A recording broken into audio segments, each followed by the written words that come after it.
Okay, we're talking waterfalls today, aka, well, not really aka, we're going to talk about the difference between these two things, dropbacks. Some people refer to waterfalls as dropbacks, same but different. I have found that more of the yoga practitioner community refers to this movement as the drop back, and it is just like a little bit different technique than the waterfall. So today we're going to be talking about it in terms of like contortion practice, dance practice, waterfall, a la Allison Sheeler. If you've ever seen her perform waterfall, it is to die for. It is so stylized, it is so controlled. That's what we're going to be talking about today in terms of technique and some common mistakes that I see holding people back from achieving this trick. Honestly, it is not as scary as it's made out to be once you understand the mechanics and the timing of this particular movement. So we're going to get into that today because these little adjustments have been things that have really helped my clients get their waterfall pretty soon after we do some assessment and talk through some of these mechanical factors of the trick. So little update before we get into things. Things are starting to get a little busier around here. I love the fall. It just feels like lock-in time for me. So we're going with that. In the training club, we've had a ton of fun stuff going on, like little bonus workshops and chats in the group and things like that. And I am still working on a couple of really awesome bonus content materials for the club. So I'm really excited to drop those very soon. And we will be switching our focus very soon to waterfalls. So we're going to be focused on all things strength, flexibility, mobility, endurance for this specific trick. So I want to dive into some of the details today so that you can kind of start thinking about it and start thinking about like, is this something that I want to dive back into? And if so, I hope that you join us in our next training block starting the first week of October, or I hope that you take the free content and do something with it and focus on waterfalls and your own solo practice or with a separate coach. Doesn't always have to be me. It never has to be me. I'm just here to help. So, okay, let's get into this stuff. So we talked about the difference between the drop back and the waterfall when I got too excited in the beginning and just kind of started like diving into things.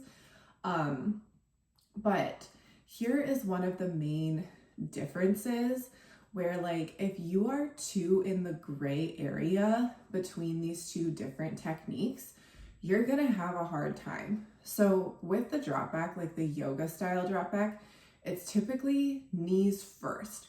Like the knees drive forward and we're kind of like it reminds me of like a sissy squat kind of thing. Like it's almost like we're trying to get the knees to the ground, and then once the knees get to the ground, like the torso that has remained parallel then like tries to arch back and catch the ground. And I think that's really hard. I think that's like a really tough thing on the knees, and also it doesn't really look that cool in terms of like performance. So that's just not really what most people want to do. So it's important to understand these two different techniques versus with a waterfall, you're going to be standing tall and you're going to set yourself up spine bending first. Push that chest forward, lift the collarbone up to the ceiling and allow the spine to load. Legs are still straight, booty sticking out. Swoop those arms up and over. Keep the booty sticking out. So now we're C-shaping through the back and we're setting up the spine for success because we're loading ourselves in a really controlled environment. Like you're really just standing there, but looking back and C-shaping back and really loading the spine in a way that's not so dependent on like the whims of gravity. It's more like, you're contracting, you're compressing your spine, which isn't always a bad thing, right? Compression in the spine gets a bad rep sometimes, and people are like, oh, I feel, compression in my vertebrae when I back bend. It's like, good. That's what your vertebrae should be doing when you're in a back bend. We should be consciously compressing each individual vertebrae together so that we get even bending throughout the spine. So that's one of the big mistakes that I see with people setting up for the waterfall is they want to bend the knees too soon. And they're like, all right, I'm going backwards.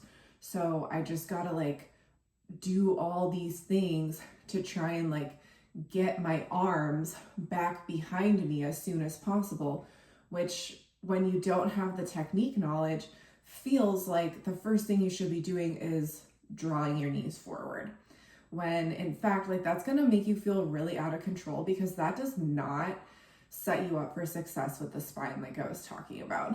One, because now you're surrendering to gravity, and you have to be a lot stronger to control this, because you're going to be fighting gravity pulling you down into position. And unless you have really strong knees and quads and a really, really strong spine, you're going to have a tough time pulling yourself into that bridge position from waterfall.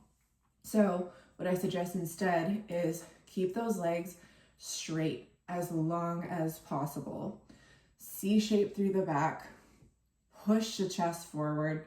And again, you're going to feel that loading, but this is the best environment. This is the best position to load the back in, because you're making the decision versus gravity just pulling you into a position that you might not be ready for. So the beauty of doing it this way too is that if you do have a specific piece of your spine that does not feel as good to load as say the upper spine, you can actually make that decision and put a little bit less load on that specific piece of the spine and make it your own in that way. So there's a lot of good reasons to have this be the first step.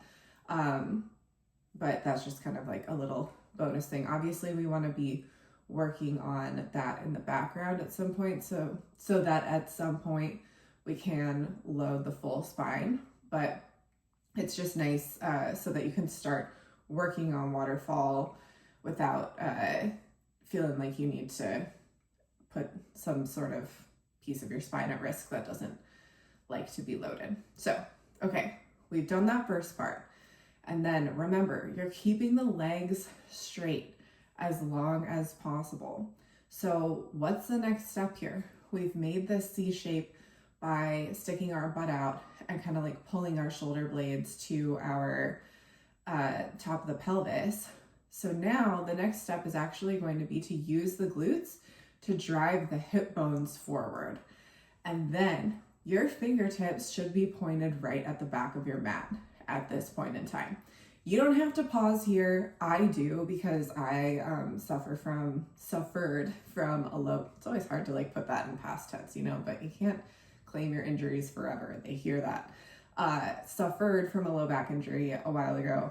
So just doing a hang back in this super hip and low back extended position is just a huge fuck you to all the physios that told me I would never be able to do this again. So I like to pause there, but you certainly don't have to. So once the hips are extended forward, and again, you really want to be using those glutes, not gripping, right? I don't like the word engaging for this. People say oh, how should I engage my glutes in waterfall? And engage, that word just often translates to gripping, but not actually creating any joint action. And we always, not always, but in movement, we want our joint actions to be the result of muscular contraction, right? So we want to actually pull two bony structures together. And in this case, that would be the back of the femur pulling to the top of the pelvis to push the hip bones forward. So now you've still got the legs straight, right? If you're walking through this in your mind, hopefully you haven't bent your knees yet. So then we want to drive the knees forward, okay? So something happened in like the early 2000s where we got really afraid of like knees over toes position, and now we're like so not afraid of that. There's all sorts of programs that you can download that are like specifically for knees over toes, but for some reason this notion has not quite translated to this particular skill. Like a lot of people are shocked when I tell them how much they may need to drive the hips forward or to drive the knees forward over the toes. And the amount that you're going to need to drive the knees forward over the toes is going to depend on how bendy your spine and your hips are. So if you have a super bendy spine and super bendy hips, like maybe you're reaching back for catch ankles and like your legs are pretty much straight and you could just like put your hands down on the mat from there. But most of us, including myself, are not there. So we're just going to have to maximize the spine and hips as much as is realistic for us, and then drive the knees forward, bend those knees. Quads are going to work. Quads are going to get loaded. Knees are going to get loaded. We're going to feel all that stuff controlling the descent down. And here's the thing. It's not going to be controlled right away. A lot of people get spooked when they first start doing this and they're like, oh my God, I'm like hurtling towards the mat. I'm not going to be able to protect my head. You will. You will, you will, you will. I teach this online all the time, and I wouldn't do that if this wasn't safe. You know, trust yourself, and if you've never ever done this before, start at the wall. Don't go straight to the center of the room kind of thing. But if you've been practicing at the wall for a while and you have the technique down, this is actually a very safe thing to do. It just, you know, it's normal that your brain is going to try to protect you and tell you, no, you know, like you have to go slower. You have to chicken out of this because you're going to barrel like backwards and hit your head on the mat. But honestly, one of two things would happen if you really were to lose control, which hopefully you wouldn't because you've been practicing this movement up against the wall and you understand how you can use the knees driving forward and the strength of the quads to control as much as is realistically possible the hands down. But if that didn't happen and you went a little bit faster than you needed to, one of two things would happen. You would send your butt backwards and you would just land on your butt. Like you would come out of the back bend and you would just sit down. This is a really safe way to bail out of the waterfall, and it's possible even if your hands are very close to the floor. I've also seen people bail out of it like accidentally, just by kind of like, almost, it reminds me of like a kip, like just landing forward on their knees, which I don't recommend, but it has happened. I've seen it happen to people accidentally, just because they were pretty much there, but then they just, something neurological happened and they were like, oh wait, I have to come out, and the knees were just like the closest thing. Or you would land and you would land on your hands just a little bit harder than you were expecting to. Your elbows would bend a little bit. Maybe your head taps the ground a little bit as you kind of absorb some of that force through your elbows. But really, it happens all the time. It's not that bad. So be safe, but also just want to reassure you, if you often find yourself starting this trick and then coming out or like climbing back up the wall, you're more okay than you think you would be. You're more okay than you think you are. And sometimes you just need to hear that reassurance of like, look, I've seen people bail out of this all the time, or people just like land a little bit harder on their hands than they were expecting to, and it's totally fine. You're totally capable. I think sometimes people watch, like, just going back to Allison Sheeler, I love her performance style, so I reference her a lot in just like how I coach contortion tricks and like contortion tricks that people are going to perform, because to me she's like the gold standard of contortion performance. If you haven't checked her out, I'll link her in the show notes. But like when you watch somebody like her waterfall down, it's so slow, it's so controlled, and it's like, yes, that's what we want to be going for, but think about like the skill level that she's at in terms of performing this trick versus when you're first learning it. It's going to speed up a little bit towards the end, and that's okay. People, again, just get like a little bit spooked sometimes by the speed at which they're coming down, and then they watch the recording back and they're like, oh, actually, like, it's not really as fast as I thought it was. But they're also subscribing to this narrative that like the whole thing has to be like so slow and controlled, which a lot of times is really hard to do and something we should strive for, but it's not putting your safety at risk. So, okay, I'm gonna hit you with one little trick, one little tip after this, but just to kind of summarize the technique that we've gone through so far. So we start standing, we C-shape through the spine, stick that butt out. I like to put my hands on my belly button and push my ribs open. So open them like a Venus flytrap. Lily from Fit and Bendy, that's like the OG rib extension cue. We love it. So we want to open the ribs to really pull our spine into extension. Then we're going to add the arms. The arms are going to load it. It's going to extend it's going to exaggerate and extend our C shape just a little bit more. Once we're in full spine extension, then we contract the glutes to push the hips forward, and our fingertips are probably already reaching down towards the mat. Very quickly after that, you'll bend through the knees, lower yourself down at some speed. Maybe it's quick if you're a beginner at this skill. Hopefully it gets a little bit more controlled as you go along, and you'll reach the floor, fingertips to heels. Yay, you made it. You're in a bridge. Now, little bonus tip I'm going to give you is this. Some people get confused about how to position their feet, and really my tip is just don't overthink it, because some people are like, well, when I'm doing like an RDL, I want to have like parallel feet and feet pronated enough like to access the glutes. So wouldn't that be important in a waterfall? And it's like, well, not really, because these are two totally different things. And if you lack dorsiflexion in the ankle, setting up totally parallel can be a little intimidating. And that's one of those things that can make you feel a little bit out of control as you bend the knees and start reaching down for the mat, is feeling like you're gonna roll forward onto the balls of your feet and your heels are gonna lift because you just don't have the dorsiflexion mobility. So you wanna just stand in whatever way feels most natural to you. I challenge you to just like step up to the top of your mat, kind of like let your mind drift off for a second and kind of just, what's the word I'm looking for? Not pedal through your feet, but just kind of like shift your weight back and forth on your feet for a second, and then center yourself and see where your feet land. That's where you're gonna waterfall.